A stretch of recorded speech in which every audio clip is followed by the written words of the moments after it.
নারায়ণ মথোদরে বক্ষস্থলে মাধবন্ত গোবিন্দং কণ্ঠকুবতে শ্রীবিষ্ণু দক্ষিণ কুক্ষ বাহুঞ্চ মধুসূদন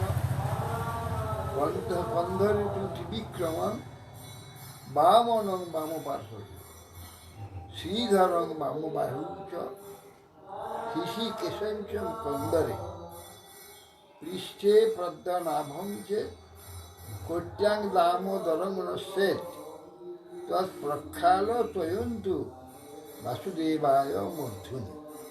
তাহলে যে মস্তকেতে দেওয়া আছে সেটা দ্বাদশ অঙ্গের মধ্যে পড়ছে না। প্রক্ষাল ত্বয়ন্তু তিলক দেওয়ার কথা বলা হচ্ছে না, ওর হাত প্রক্ষাল করেছে তেলটা মাথা বাসুদেবায় বাসুদেবায়।